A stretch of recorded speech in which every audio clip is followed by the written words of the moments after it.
中东是全球有名的火药桶，尤其是以色列和伊朗，明争暗斗可谓一直都存在。在1月29号凌晨，伊朗多个地区遭遇无人机空袭，那么袭击究竟是谁干的？夜袭伊朗多处军事设施，他们的目的又是什么？话不多说，咱们马上进入正题。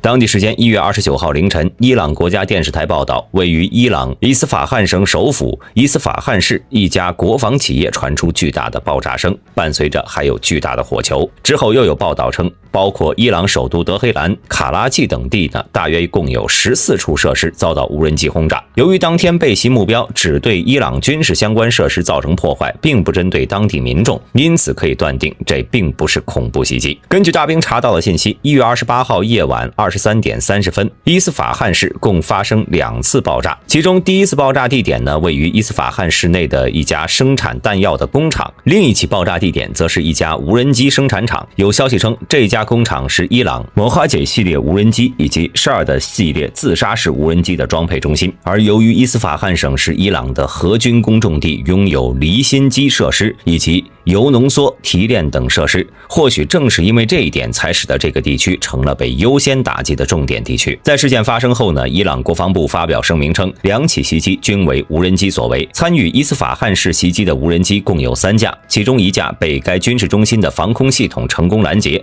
另外2架无人机则被防御系统干扰后坠落至弹药厂屋顶发生爆炸，其造成的破坏只对屋顶造成了轻微破坏。目前相关部门呢已展开防御措施，保障伊朗民众的正常安全活动。虽然伊朗官方称弹药厂被袭没有造成巨大破坏，但从网上陆续出现的伊朗目标被袭现场照片来看呢，当时空袭造成的损失绝不仅仅是轻微破坏，而是遭到严重的损坏。更值得注意的是，几乎在同一时刻，在伊朗境内其他区域也都发生了爆炸事件，例如伊朗西南部迪兹富勒市伊朗最大的空军基地、哈马丹和卡拉杰的军事基地，以及伊朗首都德黑兰和雷什特的工厂，甚至还有报道称伊朗的秘密核设施也遭到了袭击。目前的消息呢可谓是非常混乱，对于以上真假难辨的消息，大兵认为还是要再等等看西方侦察卫星的光学成像照片，一切都会清楚了。而有关于多次伊朗袭击的幕后主使，伊朗官方没有说明，要求哪个国家或者组织对其进行负责。那么伊朗这次多地受袭究竟是何人所为？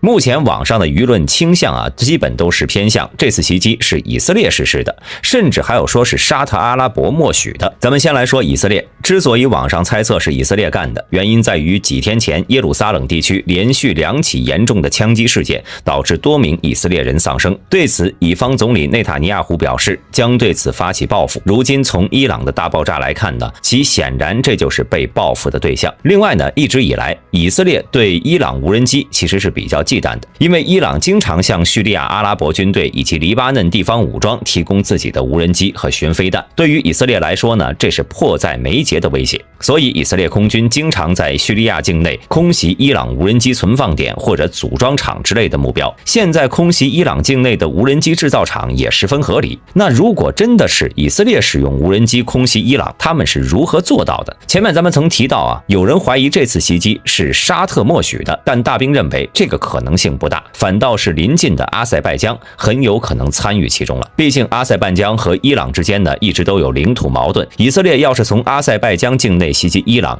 那么将不需要穿越伊拉克和沙特领空。至于阿塞拜疆是否会借道，以阿以两国热络的关系来看呢，完全是可能的。例如2020年的纳卡战争中，阿塞拜疆最为倚仗的2款无人机，一是土耳其的骑手 TB2， 第二呢就是以色列的 Harop 自杀式无人机，并且当时阿塞拜疆还从以色列进口了比较先进的地对地战术导弹。当然了，也有说法称除了以色列，美国也可能参与此次袭击伊朗。近几年来，伊朗和美国摩擦不断，尤其是去年10月份由伊朗主导的欧派克石油减产事件。欧派克全称是石油输出国组织，主要作用是协调成员国石油政策，反对石油垄断的国际组织。去年7月份，美国总统拜登曾亲自访问该组织主要成员国沙特阿拉伯，要求沙特增产产石油，并降低原油售价。当时欧派克为了照顾美国和拜登的面子，决定将9月的原油日产量增加到10万桶。但是不到3个月，10月5号，他们就做出了每天减产200万桶原油的决定，这无疑是让美国没想到的。紧接着是去年10月份，有证据证明伊军使用伊朗造的无人机袭击乌克兰基础设施，伊朗军事人员也被证实在克里米亚协助俄军行动，并且战场上俄军一直比较缺乏精确弹药，所以当时伊朗呢还准备向其供应2款短程弹道导弹。鉴于此，美国和欧盟开始对伊朗无人机制造商和3名高级军官施加制裁。而正是这2点原因，有部分人认为这次伊朗境内受袭很有可能也有美国的影子，目的呢是影响伊朗无人机工厂，使其无法为俄军提供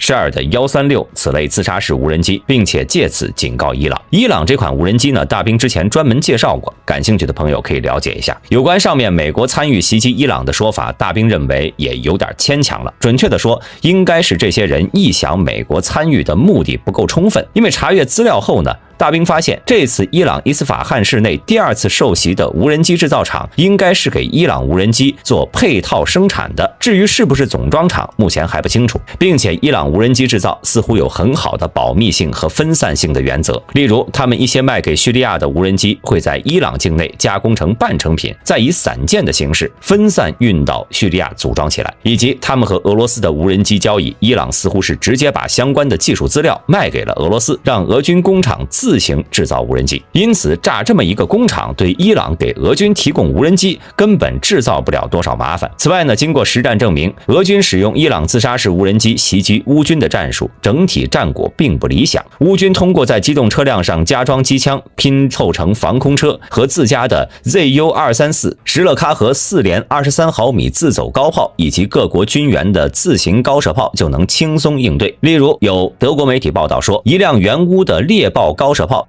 在作战中曾击落2枚俄军巡航导弹和超过2位数的无人机。可以说，只要俄军自杀式无人机机群出动，附近如果有乌军防空力量存在，那么几分钟内就能击落了。目前俄军类似的战术对战场帮助相当有限，他们好像已经很长时间没有用过了。总而言之，这一次呢，伊朗国内多地遭受打击，无论是不是以色列实施的，伊朗开年就被搞出这么大的事情，似乎注定2023年不会平静。各主要国家之间的明争暗斗相比2022年只会更多了。好了，本期视频到这里就结束了，我是大兵，我们下期视频再见。